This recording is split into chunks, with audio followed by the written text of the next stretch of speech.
On March 10th at 8 PM, you can bet I was grinning pretty hard as my Platinum Trophy for Final Fantasy XV popped. Not only is it my little badge of honor for a game I've had over 100 hours of fun with, it's my first Platinum Trophy since 2015, and my second JRPG one since I Platinum Persona 4 Golden in 2014. Platinum trophies are my excuse to say in worlds I don't want to leave yet, and this Final Fantasy XV trophy gave me another 60 hours of gameplay to satisfy my addiction to its open world. The extra time I spent in Final Fantasy XV going through the trophy list and finding out what I needed to do was actually pretty fun, and it isn't that difficult of a platinum to get compared to my 3 playthroughs of Persona 4 Golden. 15's platinum was mostly pain-free because it simply requires time, and if you waited until the end game like myself to explore the open world, you'll probably find a lot of new things that you didn't know you could do in Eos. As I've said in my other Platinum Trophy posts, the purpose of this post is not to guide you into getting the Platinum Trophy, as there are plenty of fantastic sites such as PSN Trophies that do a great job at that already. This post is to inform you about the experience of getting it. Most Platinum Trophies are no small feat, and while this one was fairly pain-free compared to other experiences, it might not be for everyone. Here's the best and worst of Final Fantasy XV's Platinum Trophy experience for those ready to spend more time with Noctis and his crew. Here are the facts. Final Fantasy XV has 51 trophies to unlock. This includes the Platinum and 50 trophies, including 42 bronze, 5 silver, and 3 gold. The time it takes to get the Platinum Trophy will of course vary from person to person, but by the time I was done, my hour count was at around 120 hours. The good news about Final Fantasy XV's trophy list is that there are a lot of trophies for just doing basic tasks and completing the main story. Completing the main story alone will yield you a good 15 trophies, and you'll definitely get other trophies along the way just from playing. In fact, the first tutorial will probably see you pop multiple trophies for doing basic battle tasks, and this is a trend with 15's trophy journey. There's a trophy for doing most of the activities available to explore in Eos at least once, such as riding a chocobo or driving the car for the first time. I was only missing the High Five for Justice trophy at the end of the story, and I was able to get it in less than 5 minutes once I decided to go for the Platinum. Most people will probably get a good majority of these on their first playthrough, and they're fairly simple to go back and do if you missed one, making getting the bulk of Final Fantasy XV's trophies quite easy. The most challenging trophies of Final Fantasy XV involve running through dungeons, big boss battles, and a lot of quests.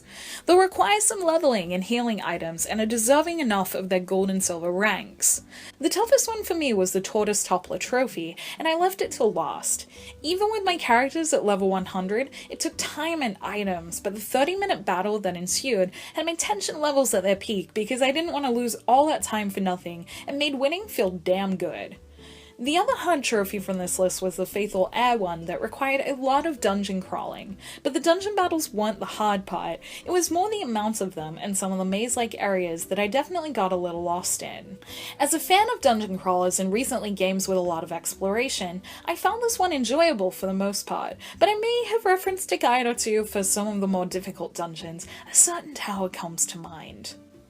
As for the quest trophies I've mentioned here, the challenge of these trophies is probably subjective, but if you sped through the story, doing so many quests will take some time and a lot of running around the map to do tasks big and small. The more difficult trophies I mentioned will complete some quests to help you do these, but doing 80 quests will naturally require a significant time investment.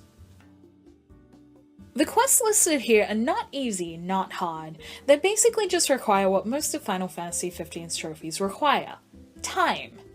The Expo trophies here are what took me the longest, but they were some of the funnest as they encouraged me to run around Eos and do what the guys love doing.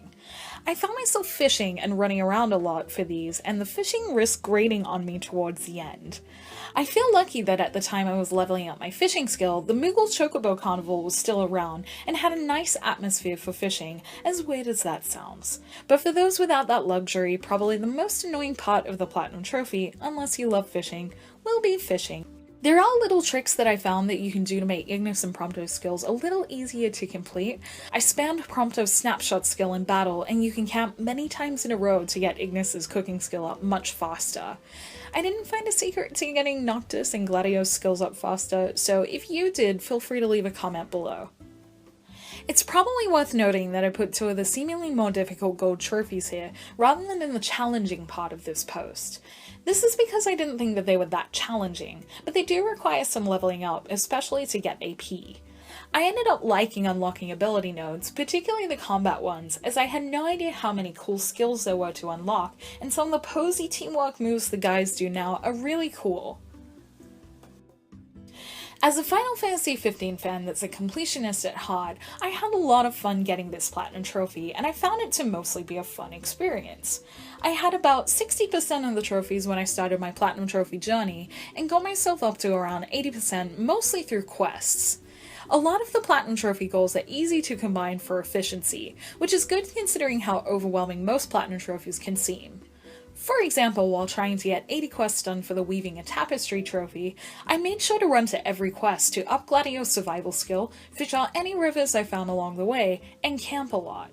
It also gave me that being on the road, exploring with the guys feeling that 15 does so well, making the around 60 hours it took me to get the platinum after my initial 40-hour playthrough go by much faster than I thought based on Persona 4 Golden standards.